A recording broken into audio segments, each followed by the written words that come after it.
Hey Rusty, how's it going? I know this looks weird. I'm customizing my UI layout.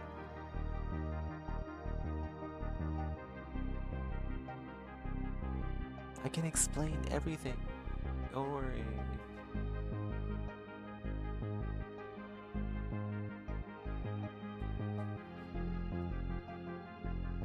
What?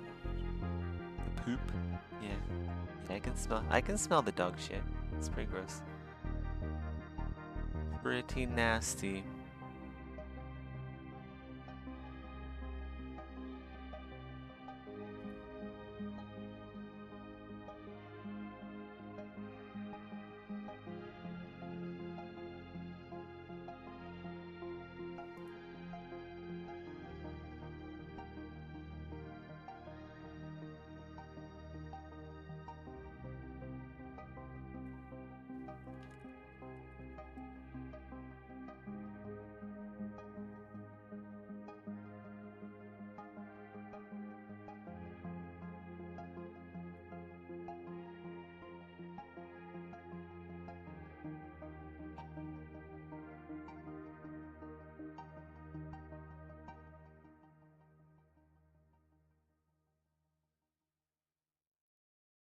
Hmm.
Oh shit. Where'd it go?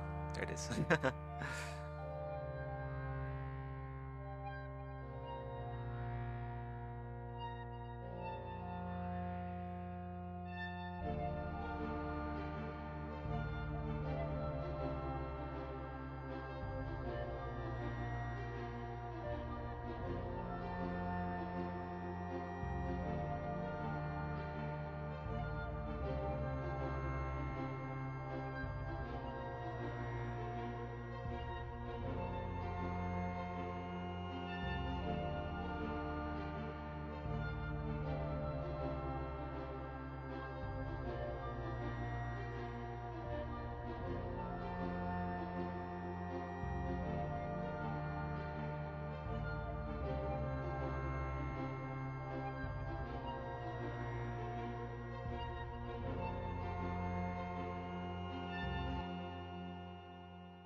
So small. Tiny ass windows.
Let's go add in the vertical ones first.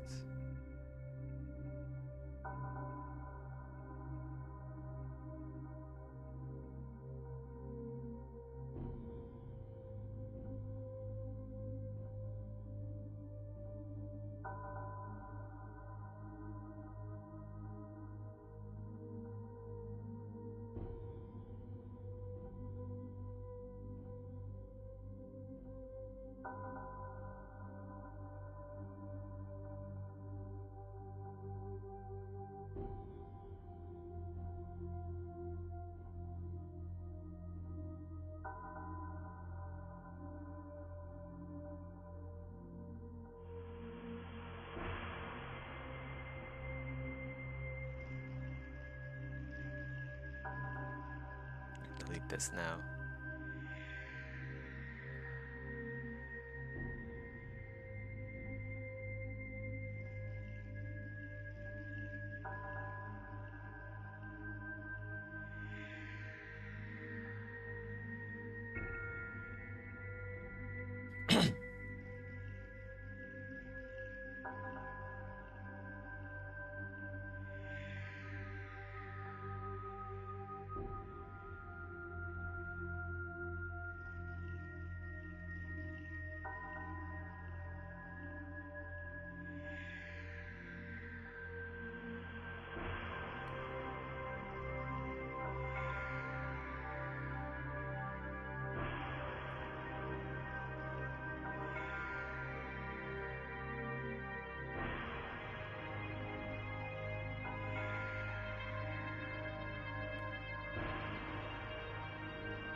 Let's go have this be the viewport instead. 3D scene view, and then we'll change this one to UV texture view. UV single. UV 3D split.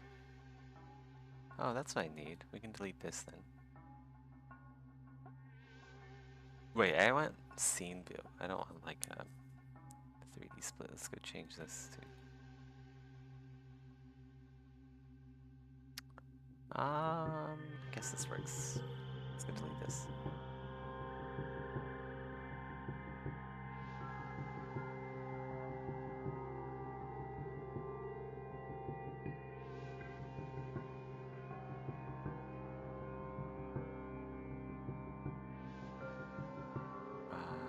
Let's delete this then. And then have this be.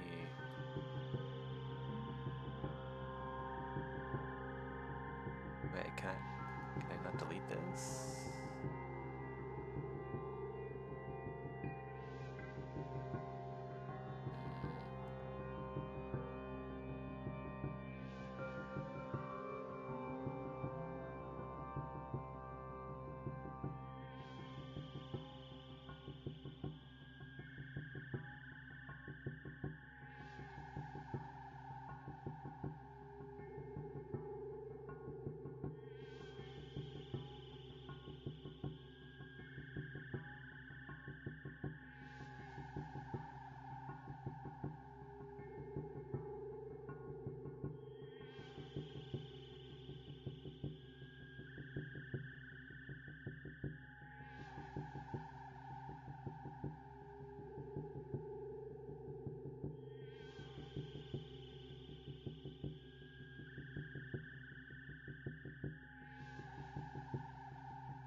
let's delete this then.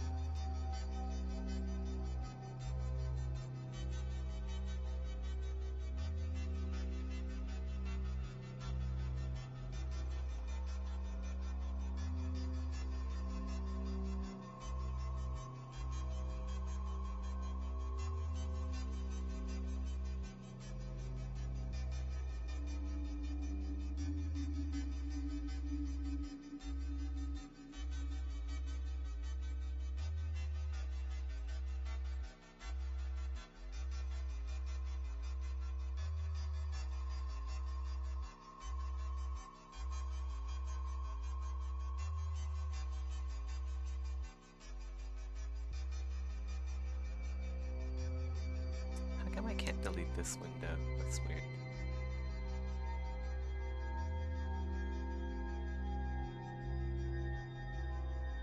I'll be right back. Give me a sec.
Okay, I'm back.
model quad. Damn, okay. Didn't want that.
Oh shit, I just crash mode it. Okay, well that's fine, I saved it. So there should be a layout still.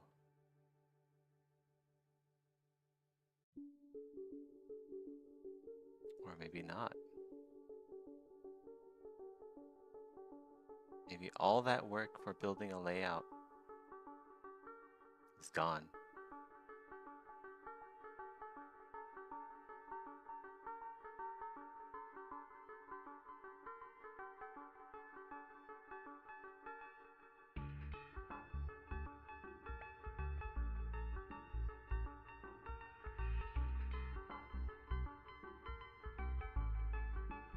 Mm.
Wait, I have a game dev layout here. Wait, restore?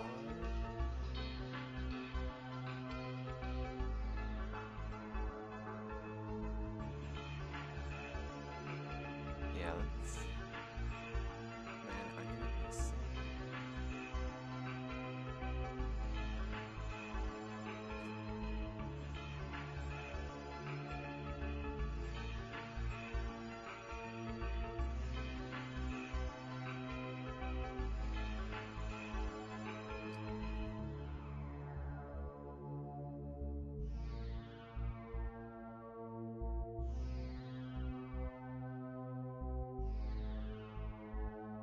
That's annoying. Guess I have to make it again. Let's go make another layout for the second time.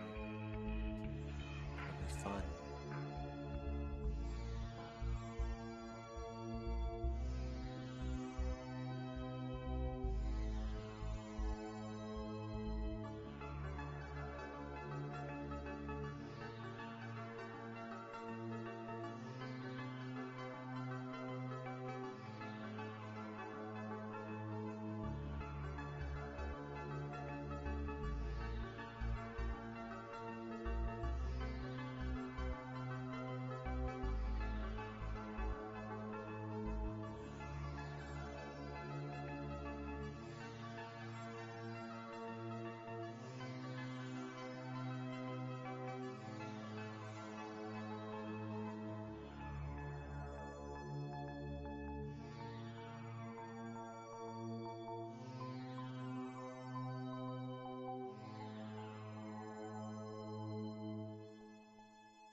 Oops.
Okay, let's save this layout.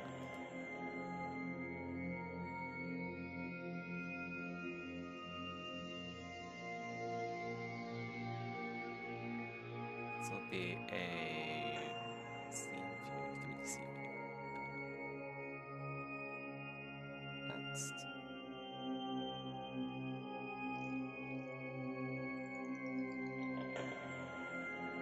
layout as game div. This.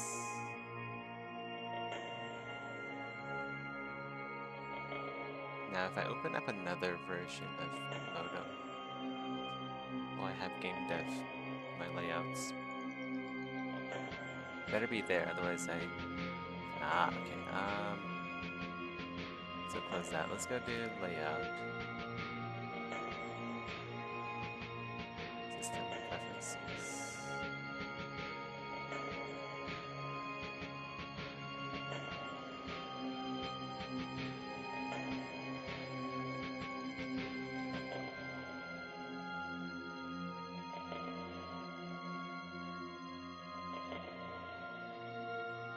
If I open up Modo, and then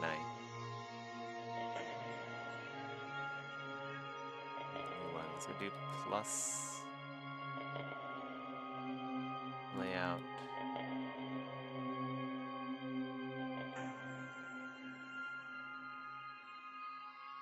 Recent layouts. No, not here. Layout new.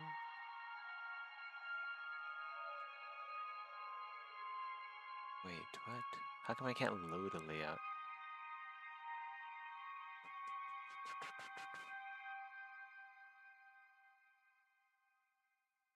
Okay, let's close this.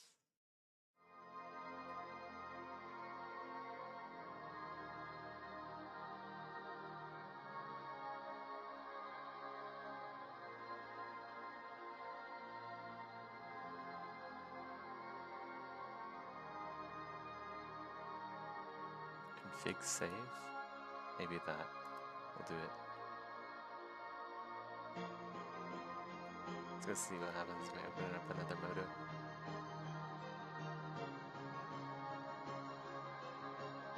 Ah, alright, cool. It's here.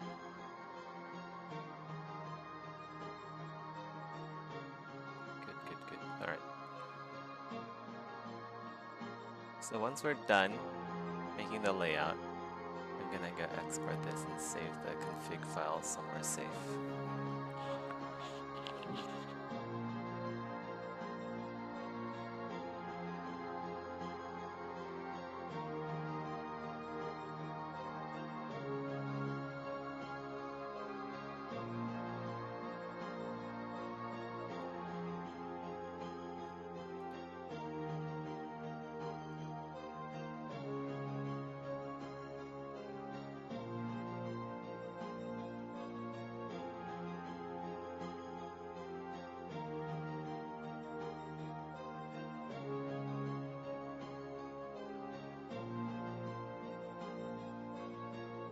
Also I need from the other tabs. That's basically it, I think.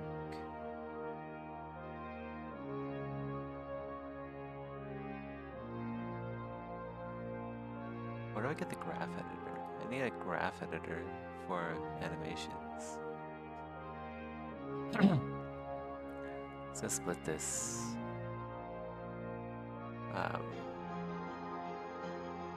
Horizontally? No, not that. Well, maybe, yeah, not horizontally. Let's detach this. Stick this under here.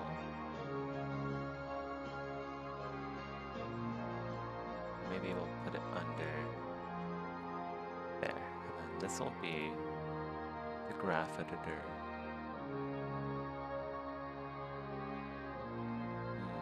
Actually, maybe let's go detach this. Let's stick it over here.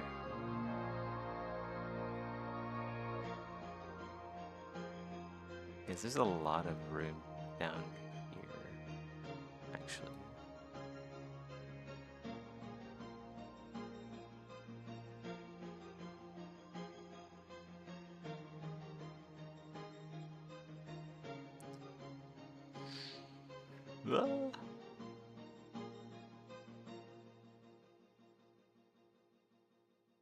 I want it to be here.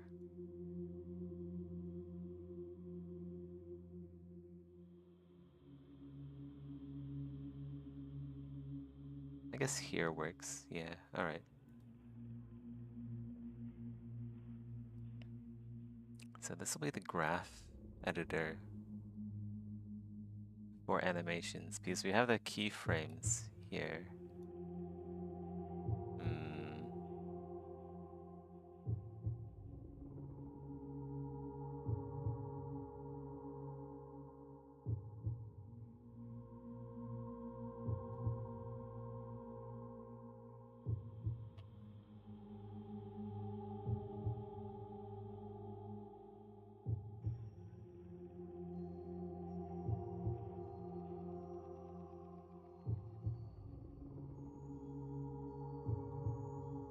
Stick that there.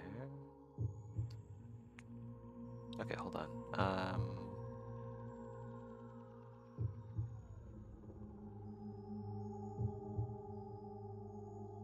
I wanted to go like right here, but then like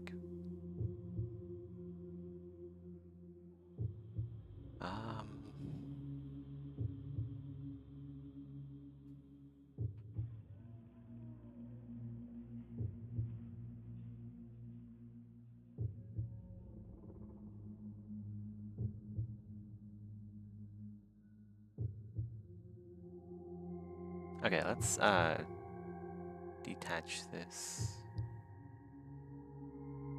This should actually, we'll go put this over here.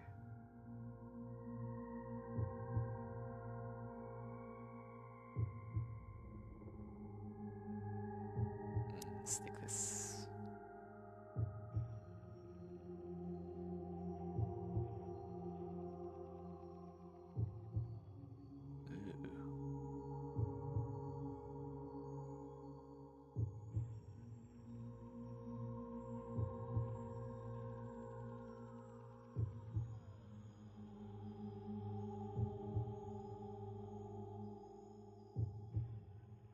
Not there. How do I put like right here?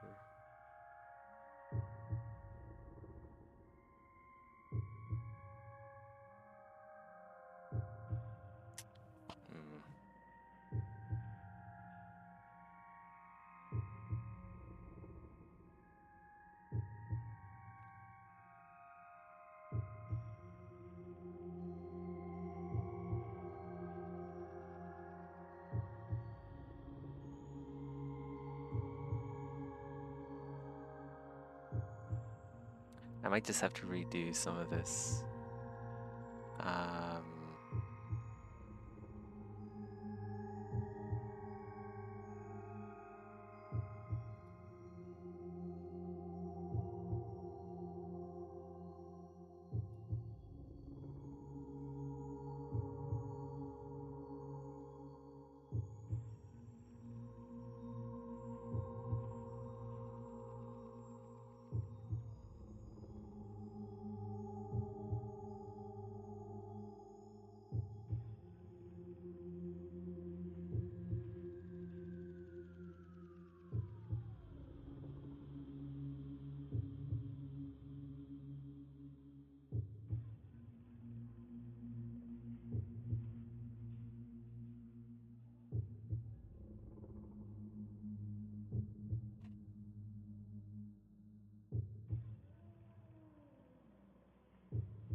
Okay. This is going to go here. And then this is going to be the, whoa, what the heck? I don't even see that. Let's go change this to...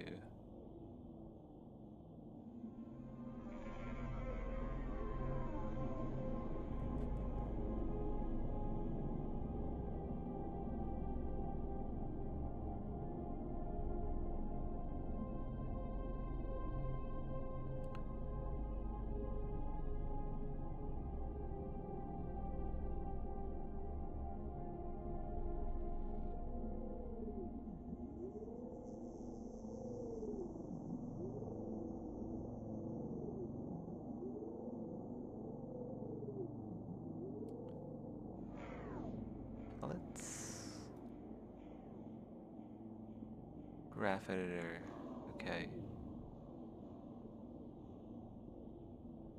Is this it? I think this is the graph editor. Yeah, this is the graph editor, alright.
Wait, can I not grab this and put it in?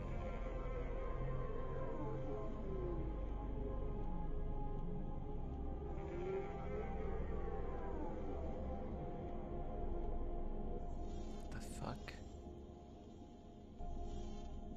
Graph editor. Can I change?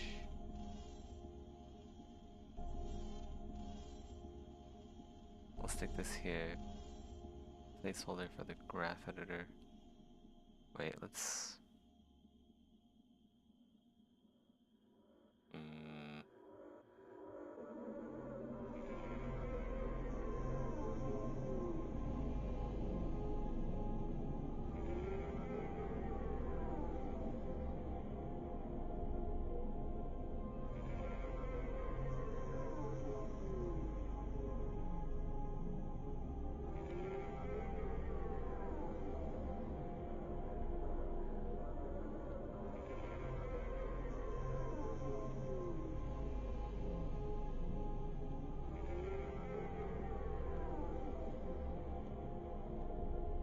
Ah, here we go. Graph editor.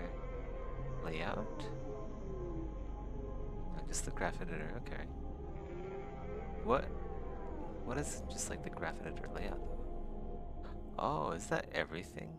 So I don't have to like... Hold on. Let's go delete this then.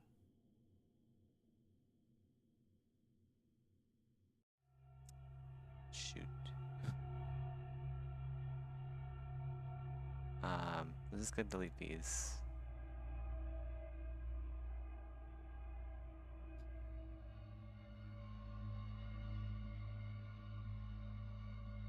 Graph editor layout 2.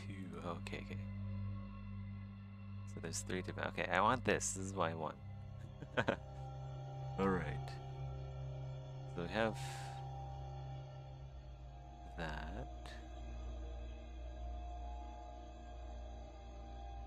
Okay. Don't need this. Don't need this. This goes in here. And this. Then this.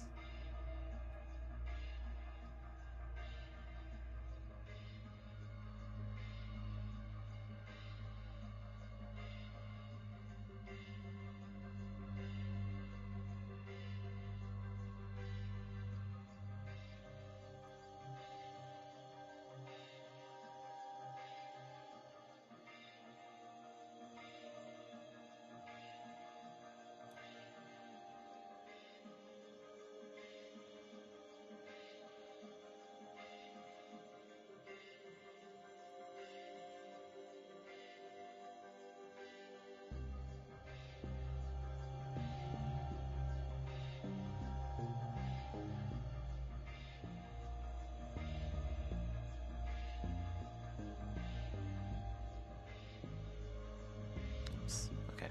And now this one.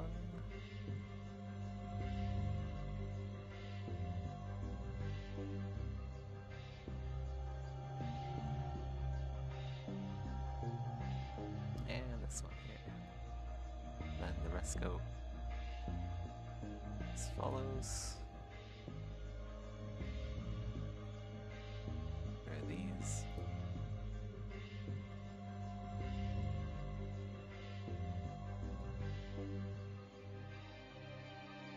Perfect. Let's go save this layout.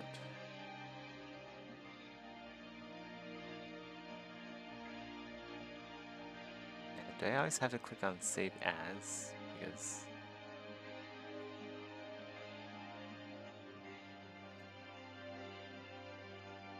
Yes, I'm right. Rename gamedef. Let's save the config. Okay.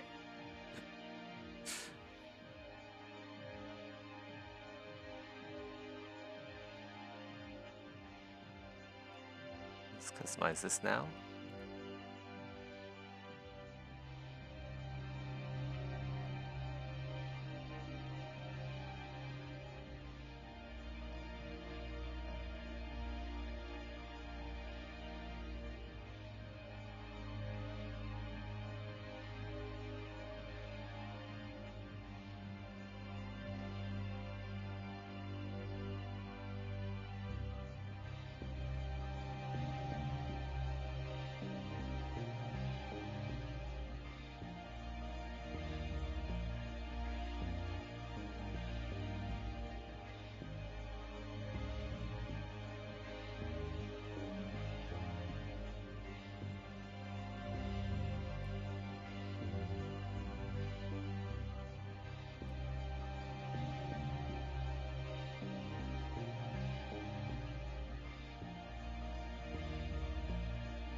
Great. Everything's good to go, I think. We have our animation tools down here. We have UV if we need to edit UVs. We have our rigging tools, item properties. Let's go save this layout.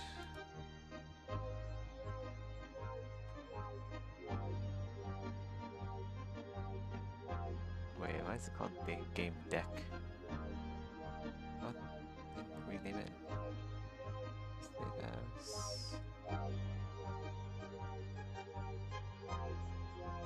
Why is it game deck? Whatever. Config save, config export.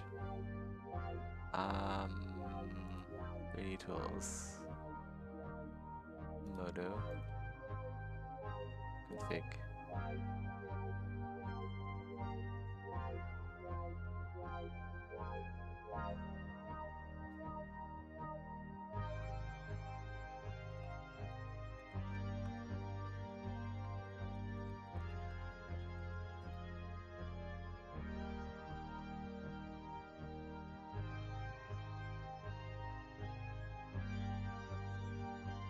All right.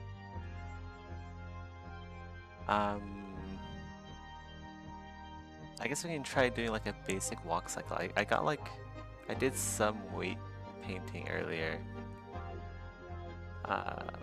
So it's a bit better. So now everything like moves as it should. It's still not perfect. There's still a lot to do. But like, do that and then, I don't know, move the shoulder up. Yeah, still not perfect.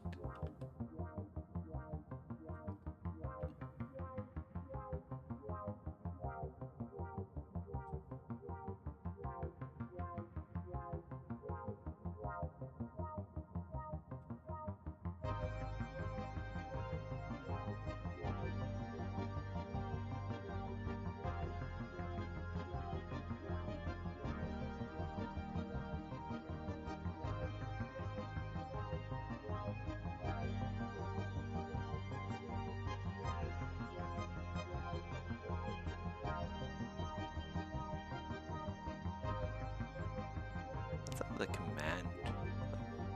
Why is it getting destroyed?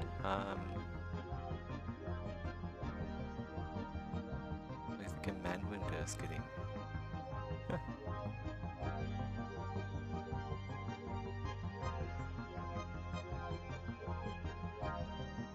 go here and go back.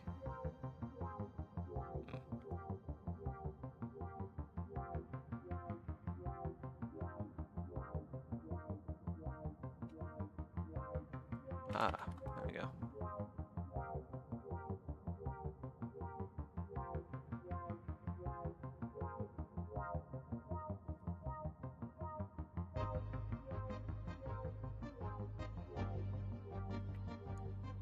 Man, I forgot how to animate. I used to know how to do like basic animations.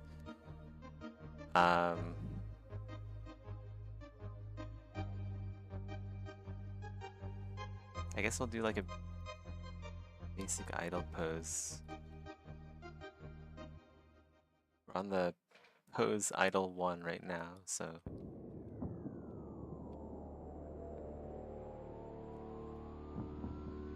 go ahead and get that done.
What is this? Is this IK? No, this is like look at module, right? Yes. Don't need that right now. What is this for? Oh. Whoa. Does this rotate the eyes as well? Not really.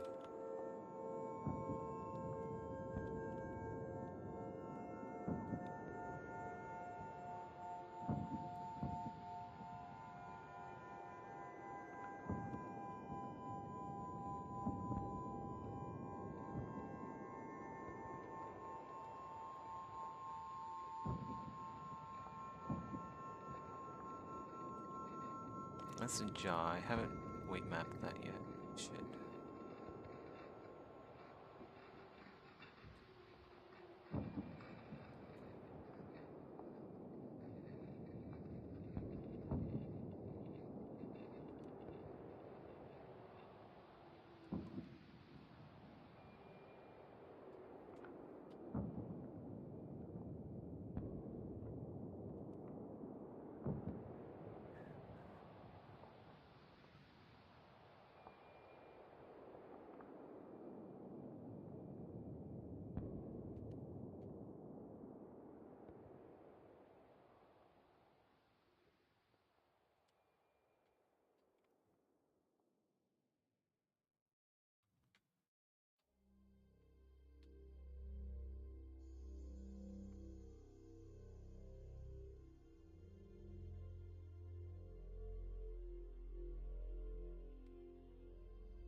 Are hand controls? I'm pretty sure there's hand controls to just make all the fingers less separated. Where do I get those though?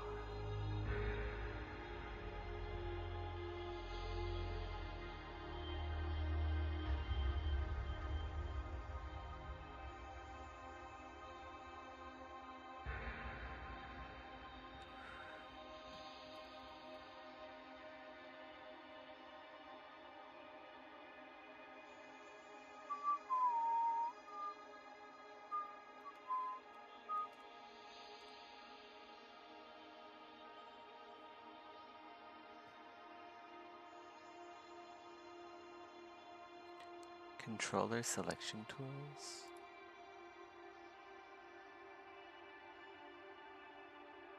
Select pose controllers, maybe? Let's not do that. Let's unselect.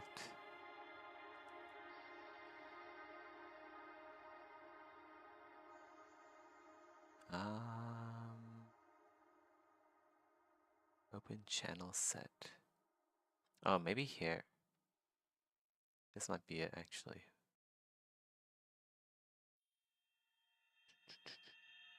Thumb panel? Ah, yeah, okay, so it's not the thumb panel. There should be a panel dedicated just for the hand.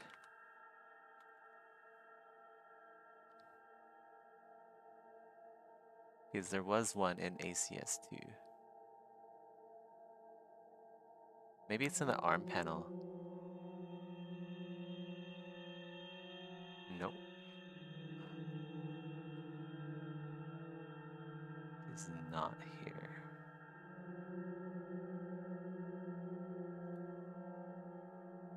What does this arrow do? Oh. Arm index? Maybe it's index? No, that's the finger. Index finger.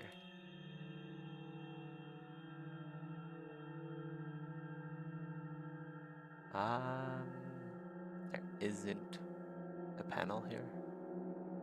There should be a panel.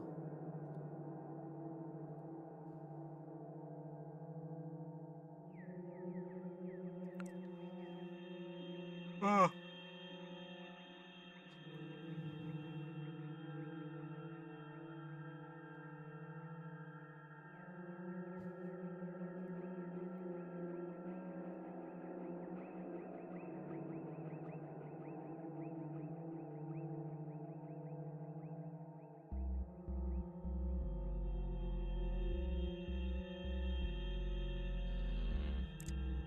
Rig in here. Maybe it's in here somewhere.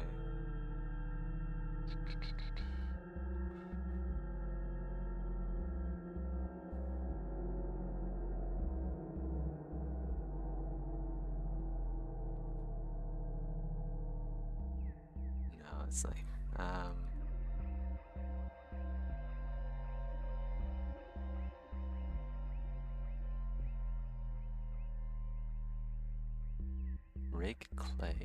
rig clay mode. What is rig clay? It says rig clay.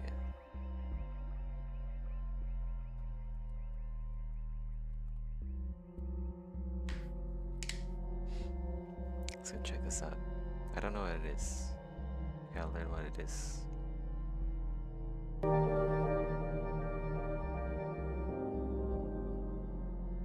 The process of creating a rig for an asset can be a complicated task, but there's no reason that interacting with and adjusting the rig should be. Oh, I know what this Modo is. 14.2 Okay. introduces a new Rig clay is you select,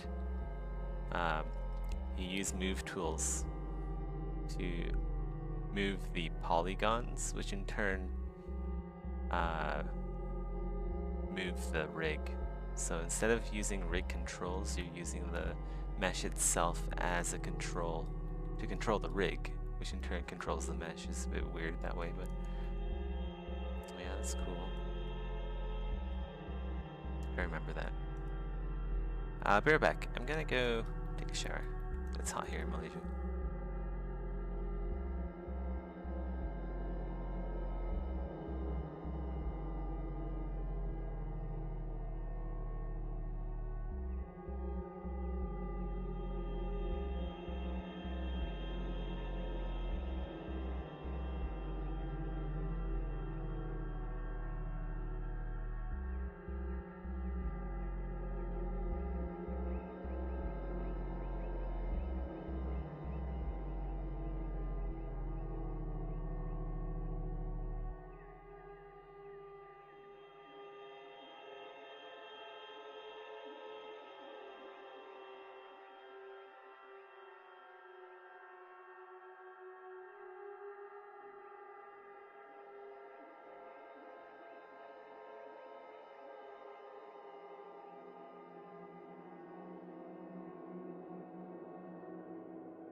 Okay, I'm back.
seems pretty good.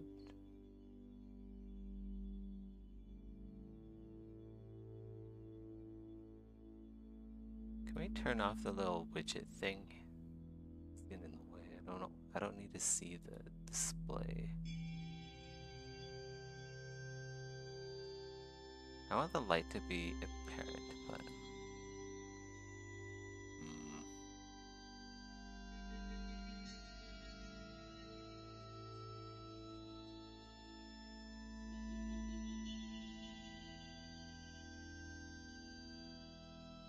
change the wireframe color to like 0.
Oh well, whatever.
ACS3 offers tools for quickly selecting sets of rig controllers to to make it easier to manipulate these controllers.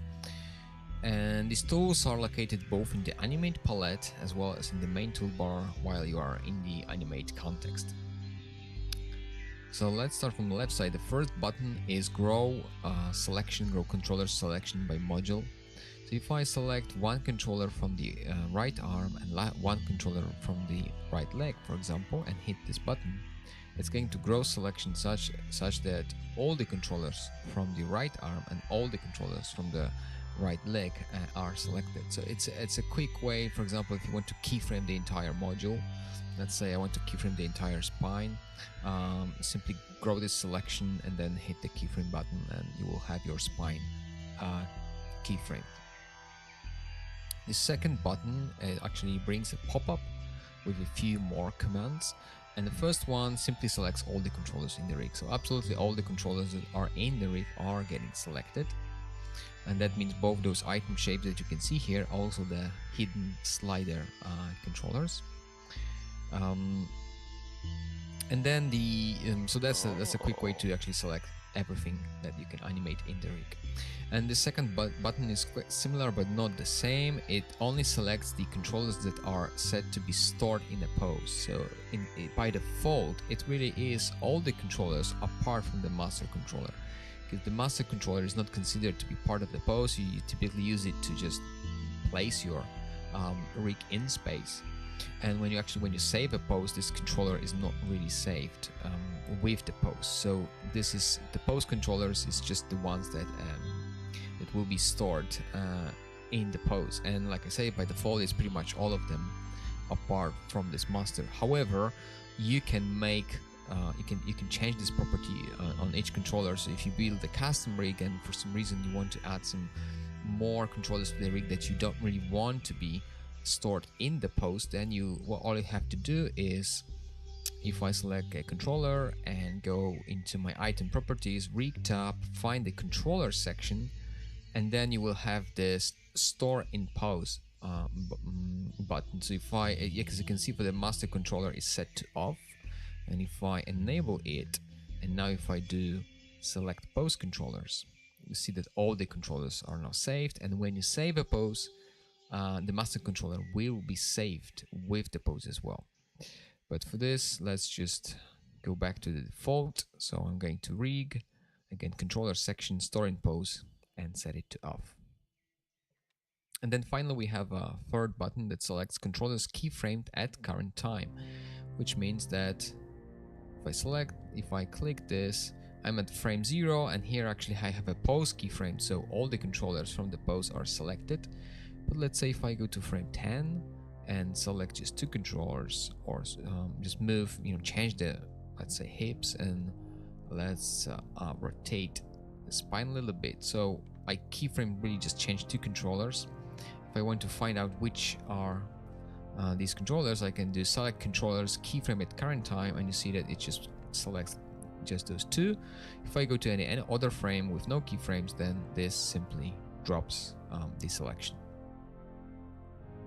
The next in line is this button, which brings a panel with all the modules in the rig, and it's sort of split into by side. So we've got the right side, center, left side, and also it's sorted alphabetically in alphabetical order. So here I can quickly select all the controllers from a given module, and by default it works in the replace mode, which means that if I select right arm, it selects right arm. If I select left arm, it selects left arm. Yeah, but it's just replacing. So if you want to create a more complex selection, you can actually hold down Shift and open the panel again, and this opens all these buttons in a additive mode. So now I can do right arm, head, left arm, and so on. It all adds the selection together. Or alternatively, you can hold Control and open the panel in the subtract mode, which means you will deselect controllers by module. So here, let's say deselect right arm, and now I'm just left with the head and the left arm. So it's a quick way to build a more complex selection divided by by rig modules. And then we have last 2 buttons, which are more of a convenience buttons, and they only work on a biped rig or on any rig that's going to use the biped arm modules set up in the same way as they are in the biped rig. And they simply, if you click them, they will select all the controllers from either right or left hand, which is, this one is really handy for example, if you want to save out a hand pose, then you can quickly just select all the controllers from the hand and then just use the save pose button to save the pose just for this selection and save the hand pose essentially. So that's it. These are the controller selection tools in ACS3.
Okay, that's enough animation. Messing around with animations today. I'm gonna have to paint more weights on the jaw. I haven't done that yet. Because I started over from scratch multiple times. But anyway, like the jaw, it's like controlling the whole face. So I gotta fix that.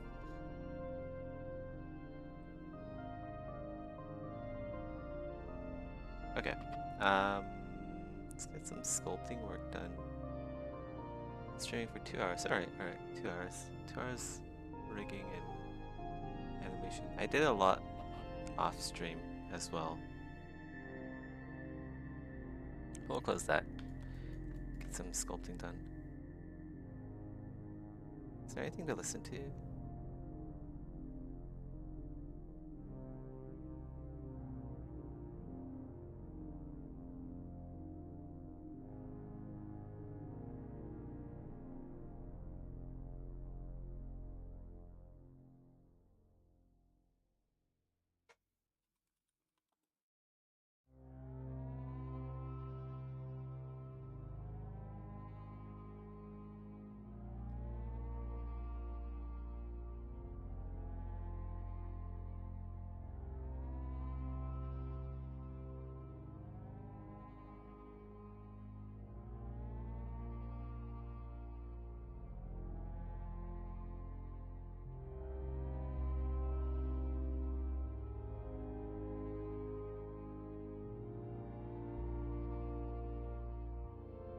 Welcome back to the show, everyone. Today we get to talk about Valve and Steam because they're giving Steam a bit of a clean, and this will hit all of us. We're seeing demos be a bit different, store pages are shifting, and user reviews are being reworked a bit. And there's actually more than just that. Valve are also cooking up something with SteamOS that I think could be kind of huge, but we'll talk about Steam first. Valve have basically spent a week rolling out updates in a piecemeal fashion. They've been updating the Steamworks blog, and that means we have got a lot to break down today across reviews, demos, and store pages. User reviews. Okay, how helpful is a review that is just ASCII art or a meme that's not really related to the game? Well, according to Valve, there's been over 140 million Steam user reviews to date, and not all of them are useful. So what they've done is they've updated the Steam user reviews so that the less useful types of reviews will be downplayed on the store page. Now, in a way, we all look at that and think, okay, right, I mean, shitpost memes, those are fine, but they're not really going to be helpful. That being said, you could also see a situation where certain types of reviews that are maybe a bit more rude or a bit more scathing, but still could be of value to a user, where those ones would end up being deprioritized. I'm sure you're all aware of what it's like when you go to like a product page and you maybe see it's got 3.5 stars, but you scroll down to the reviews and you sort of think, hang on, this is 3.5 stars. Where are all of the low reviews? Why is everything here glowing? So that's absolutely what people could be scared of here, and you could say that Valve would have an incentive to have games put their best foot forward to get more sales, though of course in the long run that would probably erode user confidence and be bad. So the way that they're planning to determine this is the "was this review helpful" button. So that's there, it's still going to be counted, but there's going to be more moderation past that. So here's what Valve says. The Steam moderation team looking closely at a lot of reviews and some machine learning algorithms to help scale the human judgment calls. So this is basically just Valve trying to tidy things up. You can still leave a negative shitpost review and that still will be counted towards the overall review score. Valve says as well they've got no interest in deleting the reviews of any player as long as those reviews are in the terms of service. Here's literally what they say. Their indication of whether they would recommend a game is still valuable data even if they're not able to articulate why. So that's definitely a good thing. I'm sure there's some game devs who see a negative review and a shitpost and think, oh man, really? But look, that negative sentiment is probably still real and probably still there. Now, in theory, Valve have had something like this before with the awards system, right? Because, you can put down rewards and you can put down the funny reward as an example. So you can see Valve using those as a data point, but honestly, I think that would be a pretty bad idea. At the end of the day, those awards are just a bit of community engagement, a bit of fun. I don't think there's something that really people would want to be used in that manner, and that's why it's good that Valve are actually doing some moderation here, like some actual moderation on top of that. So in theory, this should improve things further and help to avoid a situation where developers are getting treated unfairly based on memes. Hopefully. And to be clear, this is only the start. Valve said that they're actually working on more things while they refine this, and they basically say it should end up being a better customer experience.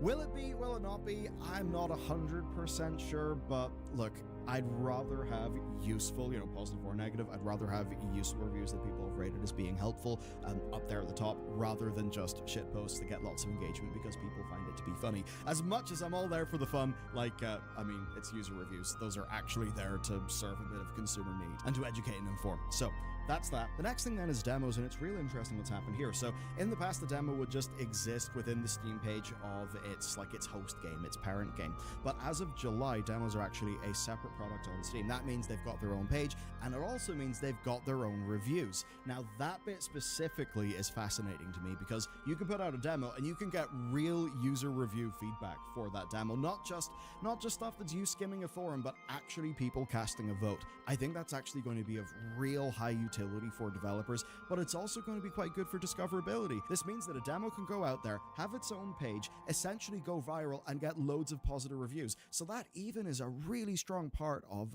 marketing for a game. Now, of course, Steam is a complex network of systems. One change can impact others, and when Steam changed demos in this way, they actually broke the new and trending page of Steam. Because with demos being standalone products, what basically happened is loads of chart spots were taken up for nearly a month by demos. Now, obviously, a demo pushing a full release of a paid game out of one of the highest visibility areas of Steam is not really a good thing.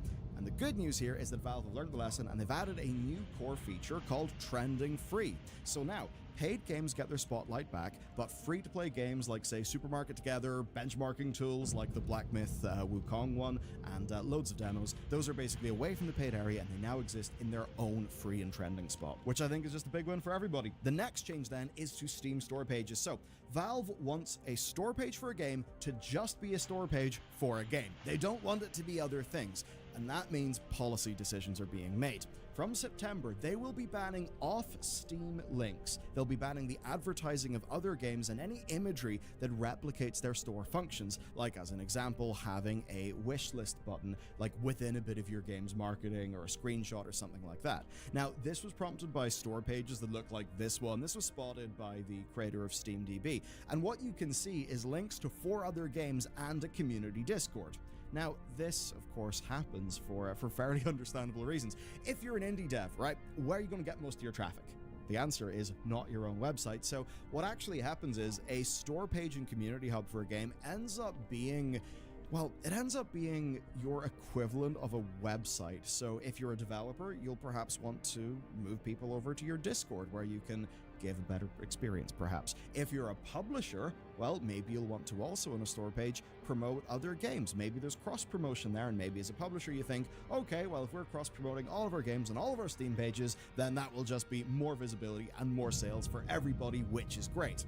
But of course, from Valve's perspective, that's just not what they think a store page should be for, and when they're thinking about the customer experience in their platform, they just want it to be more clear and simple. So overall, there are some obvious downsides here. If you're a user and you find it useful, let's say a discount for another game that is related to the game that you're currently looking at, if you thought it was useful that discount could be linked there, if you maybe thought it was useful that you could have easy access to the community Discord without having to maybe search for the developer on, X or whatever platform, well, yeah, you will kind of lose out. And if you're an indie developer, well, this certainly means that you'll have a far harder time redirecting the massive amounts of traffic that you can get from Steam over to somewhere else. But I think what this fundamentally will do is it will mean the developers will have to think about sort of building their own castle, having a strong social media presence, actually doing things outside of Steam. I can certainly see that being more work, I can see that being annoying, but the flip side of that is, for a user, it means that a Steam page is a Steam page is a Steam page. They'll all operate in the same way, and you'll have a consistent experience. It could actually be that Valve just sees loads of user confusion and stuff like that on Steam, and that this is just a way for them to make that go away. Now, Steam, of course, is, yes, the platform, yes, the storefront, but also SteamOS is a Linux distro, and this is where things get kind of fun. So, Valve are still open to SteamOS on other platforms, and this was captured by The Verge. Now, you may have seen a lot of people say, oh man, I cannot believe that The Verge had the gall to publish an article on Deadlock, the new game coming out from Valve, that honestly I think looked absolutely sick, and I can't wait to play. In fact, I don't even know who, but I got a Steam notification on my phone saying, saying that I've been invited to the playtest. So who knows? Maybe I will have to play the game and then hit the escape key and not agree to the secrecy thing. That being said, I've got way too much value in my Steam account, and I do not want to lose that shit. But anyway, a lot of people thought The Verge had been blacklisted, but that's definitely not the case, because days after that happened, The Verge reached out to Valve for comment, and they got a response. Certainly doesn't seem like a blacklist. Anyway, what's happened is SteamOS update notes that included this: added support for extra ROG Ally keys. And this is of course kind of relevant because the ROG Ally X launched a few weeks back, and it really is a fantastic piece of kit. I've got a ROG Ally, the base one, and to be honest, I think it's really fantastic. Even just playing Helldivers on it, and the fact that it's got a high refresh rate screen, as much as the deck OLED is really nice for obviously having an OLED, playing Dusk at like the maximum frame rate on that thing felt great. But anyway, the problem with the ROG Ally is it doesn't use SteamOS. It just is using Windows, which kind of blows. Now, what does help you a lot there is Steam Big Picture mode, which is actually fantastic, and it does lead to a really good user experience, but it's not quite as good as just how native and I suppose console-like things are on a deck using SteamOS. Now, responding to questions from The Verge, Valve designer Lawrence Yang confirmed that they are still iterating on the tech for the purposes of third-party devices, and that's the great news. Here's a quote: "The note about ROG Ally keys is related to third-party device support for SteamOS. The team is continuing to work on adding support for additional handhelds on SteamOS," which basically is confirming that that's going to be a thing. Now, does this mean that we can expect, rapidly being able to dual boot SteamOS onto one of these things?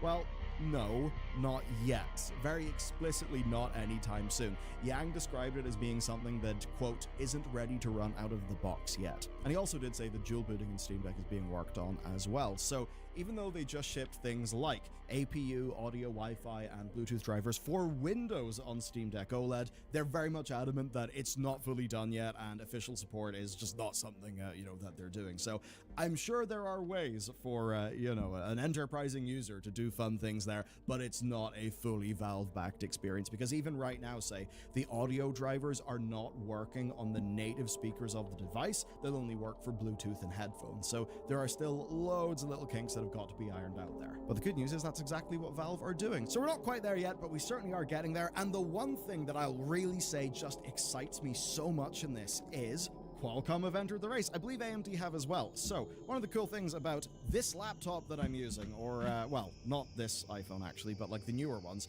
they are remarkably strong.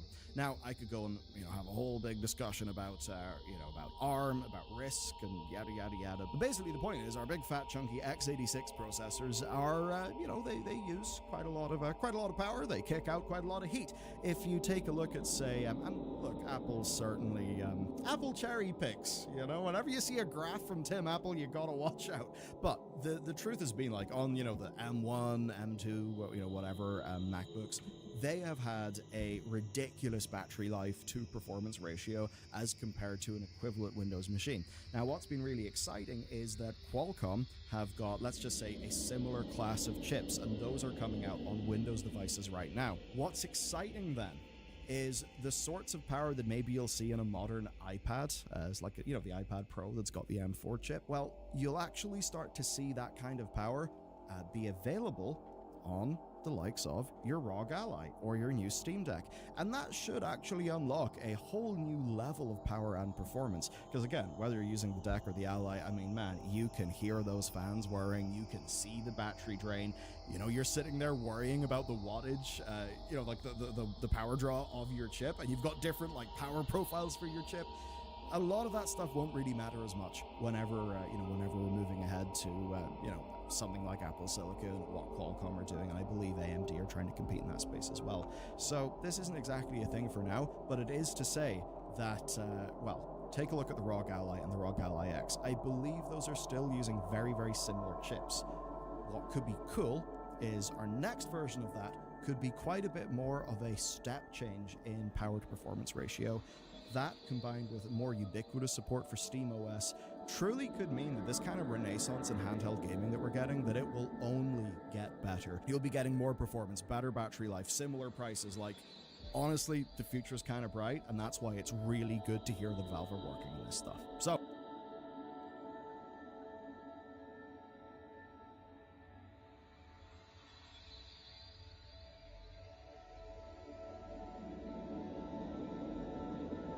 Today we got to talk about an absolutely stunning success because Black Myth Wukong is doing so well that it's actually doubled the peak player count of Elden Ring on Steam. Hell, the Steam reviews are well north of 100,000, probably like over 140, 150k right now. They're hovering around 96%.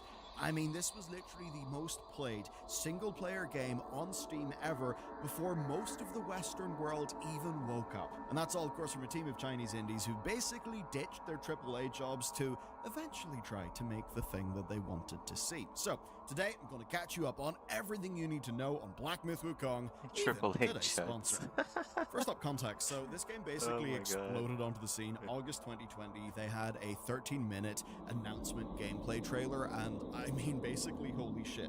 It was a vertical slice of mechanics, environments, boss fights, and that sort of thing. It was visually stunning, almost in the way that you would expect from, say, like a Sony first party, but of course, what was wild is that was a team of 30 people at the time. Now, of course, we all know this went really big in the Western media. Over in China, it also was really successful. It got 10 million views in sites like Bilibili within a day. 10 million may sound like a lot, but remember, it's a big country. We'll get to that shortly. Now, a bit in Game Science. So, Game Science, the developer, were formed in 2010 by 7 devs who basically left Tencent. Now, they were working on an MMO at Tencent called Asura that was based on Journey to the West. So, of course, still very similar to Wukong, but basically they decided to leave. They formed Game Science, and then Game Science cut their teeth on 2 mobile games for ByteDance and NetEase. That basically allowed them to secure some money, and with that, they decided to do Wukong as a full premium game. Now, the initial marketing success in 2020 then led to a 5% equity investment from Tencent, who are also publishing the game on China on WeGame. And that does mean all those crazy numbers that I talked about at the top of the video, that's not even including people playing on WeGame, which is kind of insane. So, let's talk about what the game actually is. It is a Journey to the West inspired action-adventure game following, of course, the myth of Sun Wukong, the Monkey King. And it's the first in a series, right? So the whole Black Myth thing, if you didn't know what that means, basically Black Myth is the sort of like name of this series, and it's essentially intended to be a number of reimaginings of Chinese folklore. Now, structurally, this isn't some crazy open world game. It is built around boss fights against like big mythological monsters, and that really is what it is for the most part. It is far more of a boss rush style game. I think very much like you can only do so many things when you're dealing with the sorts of budgets and team sizes that they will have had. Therefore, they basically put all of their stonks into bosses. That essentially means more of a boss rush like scope of game, but very much that's let them put effort into other things. As an example, you've got lots of different skills and upgrades, and it's a combo based combat system that's of course very much like player expression. Now, they want to be really clear that this is not a Souls-like game. It's kind of leaning more towards maybe like people enjoying like the odd bit of a character action game, you know, maybe a God of War, stuff like that. So more of that, less Souls-like, and in terms of performance, it doesn't seem like any of that has held it back, because the critical reviews have essentially been glowing over in China. Now, that does make a lot of sense. You definitely have a bit of a cooler reception from like global outlets. I've just got to imagine they'll have like less of an affinity for the story, so maybe some things won't hit as hard. But even with that, it's got an 81% critic average, 71% of critics recommending, and the pros basically are that the boss designs and the actual like combat mechanics are absolutely fantastic. It's of course visually stunning, quite a lot of the storytelling's landing. There are a few cons, basically just people talking about level design being a little narrow in scope, some people not liking that it's a boss rush, and then essentially bugs and that sort of thing. To do just a quote summary that I think captures the global response critically anyway, this is one from VGC. Black Myth Wukong reminds us of a next generation launch game. It's utterly gorgeous and technically mighty, but its gameplay and narrative leave quite a bit to be desired. So that's, I think, a good encapsulation of how we could think about this game.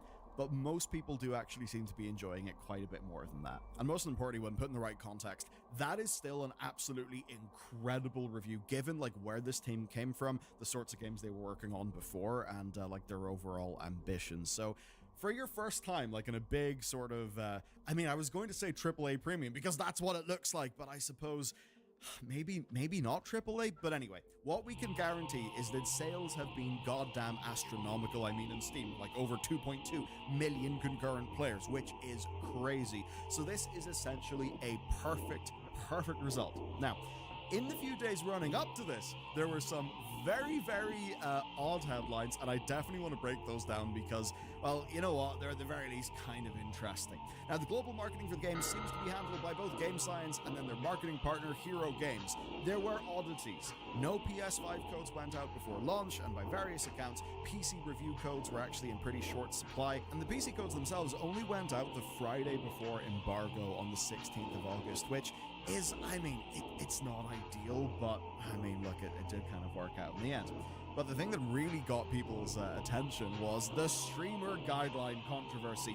This is a wacky one. So, over the weekend, here's what happened. A document leaked to Reddit and Reset Era that had terms for streamers providing coverage to Black Myth Wukong. So here's what it says. Do not insult other influencers or players. Do not use any offensive language/humor. Do not include, this is the spicier one, politics, violence, nudity, feminist propaganda, fetishization, and other content that instigates negative discourse.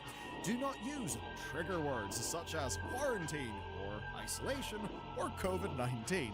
Do not discuss content related to China's game industry policies, opinions, news, etc.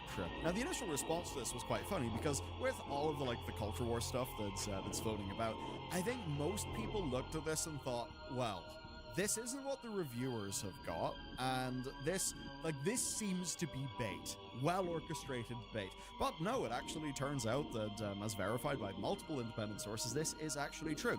Now, there are very typical things in there, like not insulting other streamers, right? Like, that makes sense. The commentary and swearing and nudity is not particularly unusual, but the rest of it is, right? Saying to avoid Chinese game industry policies, COVID, or politics, or feminist propaganda, or fetishization.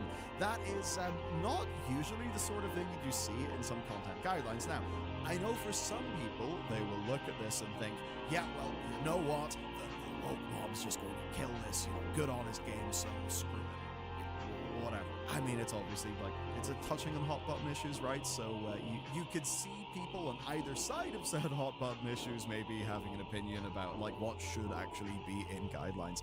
Here's the thing that I'll say, though. The Streisand effect. So typically, if you don't want something to be talked about, the best thing to do is just fly it under the radar. Don't invoke the Streisand effect. If you're not aware, Barbara Streisand had a house. A photographer took a picture of her house. She tried to get that picture taken down through the law, which of course meant that across the nation, there were pictures of Barbara Streisand's house, so everybody knew where it was, hence the Streisand effect. Now, the talk about negative discourse, what they say is feminist propaganda, that maybe hits a little bit differently, though, because there are articles from IGN in 2023 and Eurogamer in 2022, which themselves are building on a 2020 report from SupChina that basically alleged toxic/misogynistic behavior at Game Science, and then basically there are comments from staff and recruitment materials that are being showed as evidence. And just to sidebar this for a second, man, those recruitment posters are something else when you put them through Google Machine Translate. Now, of course, machine translation, I'm obviously not leaning in that for anything, but the headings are really funny, like forced self-pleasure, fat man die, and must work overtime. With must work overtime being a picture of, let's just say, somebody who would be exposed, if not for a massive can, maybe just a normal-sized can of Red Bull that is censoring something. So that, certainly you can see how that's a look. Some people will defend it, saying this is great funny banter. Other people will say, well, that certainly sets a tone for your work environment. What we do know, though, is that Game Science and the marketing teams are absolutely not interested in addressing any of these. They've dogged questions, basically because this has ended up being a story in Eurogamer and IGN and then SupChina previously in 2020. And they have, of course, had, journalists asking about this, and they've basically just dodged all of those questions. I think most recently they said to PC Gamer, no comment. But of course, if you were thinking strategically and you didn't want this to be talked about, I mean, you wouldn't go and immediately Streisand effect yourself. Which is where another part of the streamer guidelines is actually key to understanding this entire bloody situation. It says this: by using the game key in creating content, you acknowledge that you have been informed of the following content and that your statements are not related to the marketing team. So, I think that's actually what's going on here. The marketing team knows that there is potential for drama here, especially if they've been following, say, Twitter over the last few months. They basically do not want to be culpable for the controversy, hence they do this document that basically says anything you say has got nothing to do with us. We don't know if this is from Game Hero or from Game Science. Maybe if it was from Hero, it would make a little bit more sense if they're just a little more external to the situation. But overall, I mean, yeah, congratulations, Streisand effect. Anyway, to talk about sales and success, that sort of thing. Well, they passed a lovely little 70 terabytes per second of downloads on Steam, which is, yeah, that's just goofy. Now, this has been the top seller on Steam for most of the week. In China, promo events for this were sold out of Black Myth Wukong related merchandise, so they don't have stock for like 2 weeks, I believe. This has also managed to get the second highest concurrent player count on Steam of all time, which is just over 2 million, which yeah, means it's beaten Palworld's record. It's actually the most concurrently played single player game of all time on Steam. And a lot of that happened before most of the Western audience even woke up and started to play the game. Suffice to say, interest here from China is absolutely massive. Now, Simon Carlos on his newsletter records that 88.1% of the game's owners at this point, including pre-orders, are based in China. What we can actually do, though, is take a look at the percentage of reviews in different languages. And right now, here's the top three. 93.52% are simplified Chinese, English is 3.75%, and traditional Chinese is 0.65%.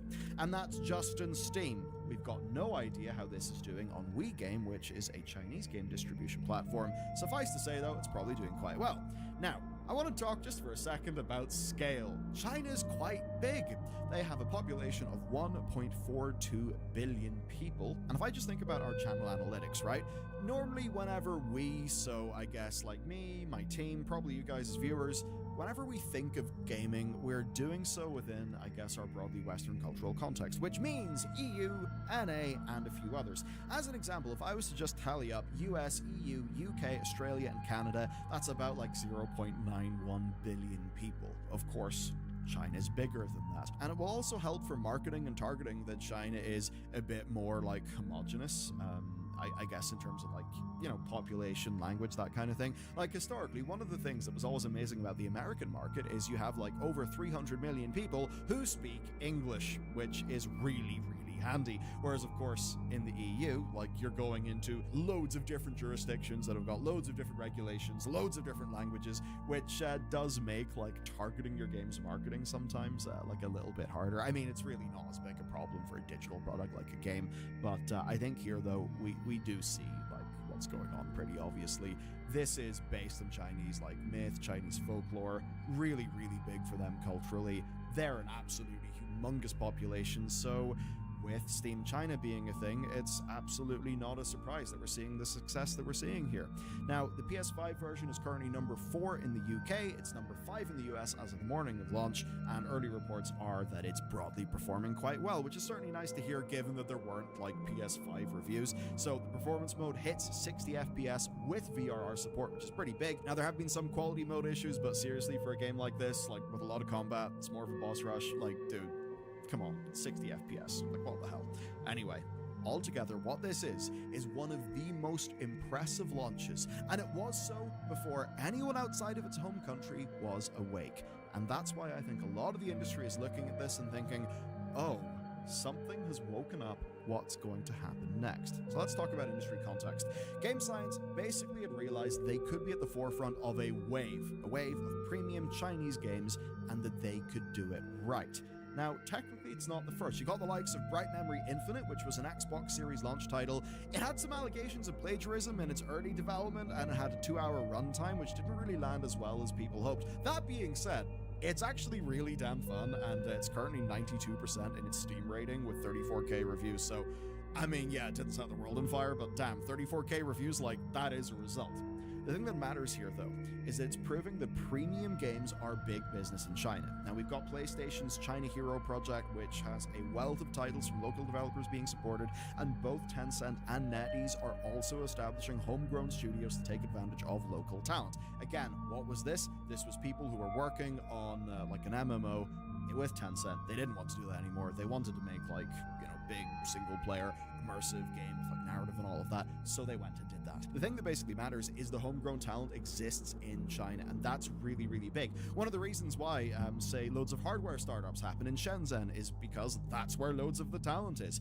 Say, for software stuff in Silicon Valley, that's because of talent density. So for a while we saw Tencent and NetEase spread their investments across the world. They set up lots of studios, was it Lightforge? Lightspeed, I think? But anyway, the point basically is there's this new market that's actually opening up at home for them. And we're seeing numbers that show that there is a massive appetite for games like this. And this is a game that goes beyond the current perception of what gaming is in China, which is very gacha heavy. You got your Genshin Impacts, many other things, or of course just the common understanding of lots of games that are censored behind the Great Firewall, and then other things really being, retellings of Romance of the Three Kingdoms. I mean, even I think about something like Total War Three Kingdoms. That sold amazingly well. I think it actually did set concurrency records for the series. Thing is, though, a lot of that was because it was super strong in China, and they did find a weaker DLC attachment rate in China. But it could be that as that market matures, you'll start to get better DLC attachment rates, and we could just see more stuff targeted for that market. And so I suppose an easier way to think about this is that this is a game made on a global scale that is in many ways identical to a Sony first-party title. Now, usually Sony first-party titles are laser targeted at basically the broad Western audience. Here, we're seeing that caliber, that vibe of a game, but specifically tailored to the Chinese audience, so no wonder it has performed as bloody amazingly as it has. And of course, this could be big for a lot of companies. The games industry is in a fight to expand audiences, and here we're seeing locally developed Chinese games that speak directly to their own audience. Like, that is a key way to secure more people. I mean, come on, think about COVID, think about all the stonks go up, and then, oh no, COVID ends. Where are our players? Why is the infinite growth line not continued? Well, here is maybe an example of that growth line potentially continuing. Thing though is, if you're some big Western company, you're definitely going to have issues if, it's tricky. Take like Sucker Punch.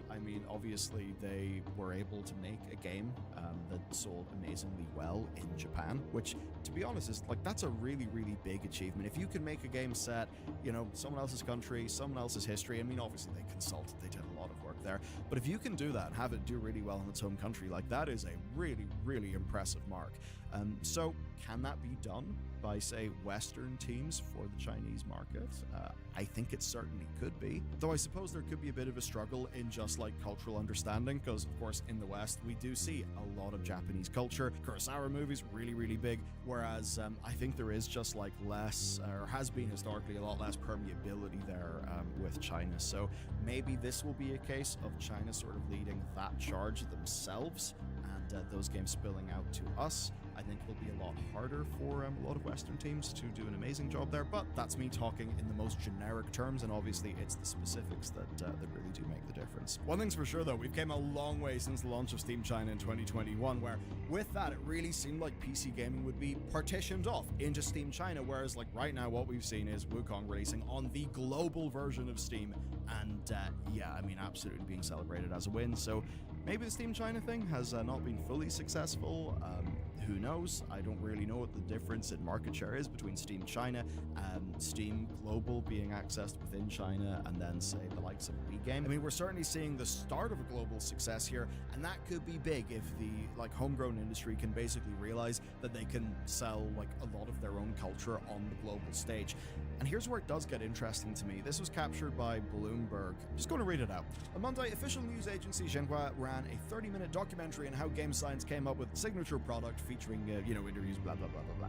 Now, the thing that matters there is that Xinhua. That is the state media, and I think that being celebrated by the state media does quite matter.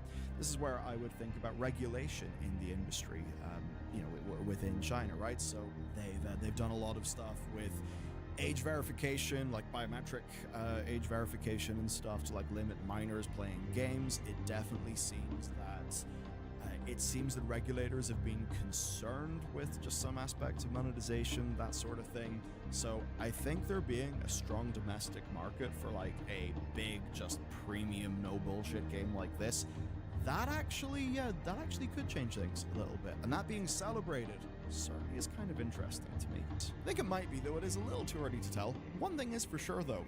What's the next Black Myth game going to be? I'm immediately interested. I mean, here, Black Myth Wukong, Boss Rush. Think about the money that they'll make from this. They'll probably make enough that the next Black Myth game can be, I mean, anything that they could hope for, right? Like, I mean, sky's the limit with how well this is done. So, at the very least, I'm very keen to see where the next Black Myth game goes. Let me know your thoughts, and I'll see you next time.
I'm gonna need to make more tools.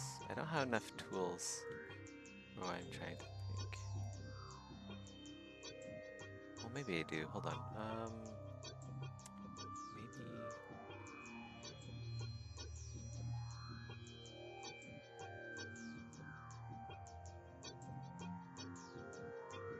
I don't know. Dunno.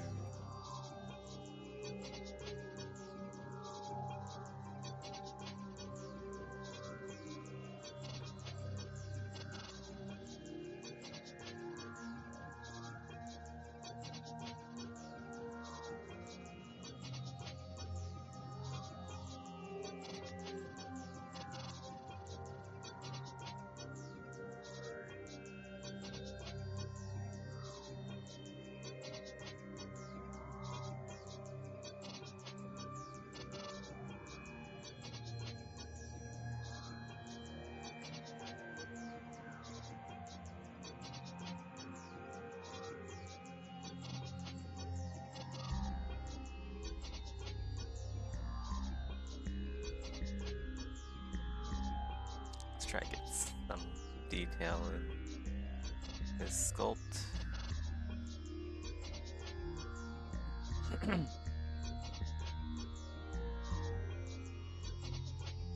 While also kind of establishing like what armor is going to look like in Project Nova. It's not like something I can just whip out. Gotta think about it.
Be right back.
think I might call it here.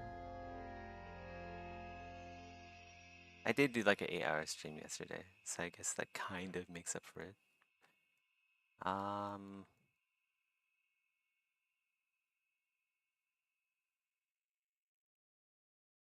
Yeah, I'll call it here. If I can wake up earlier, I might do a morning stream.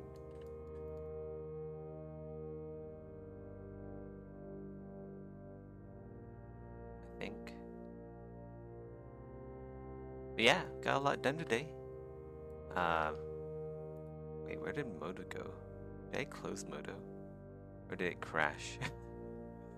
Anyway, we got like the Modo stuff done. We got that done. This is coming along nicely. So yeah, take care. I guess I'll just keep... I'm probably gonna keep working on like the animation and armor in tandem. Just because like animation is I think I'm on the right track, but it takes up more brain power because I'm learning, and learning takes up a lot of energy. Except for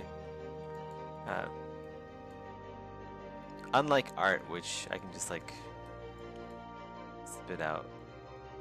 I can just pull artwork out of my ass and I don't even have to think about it.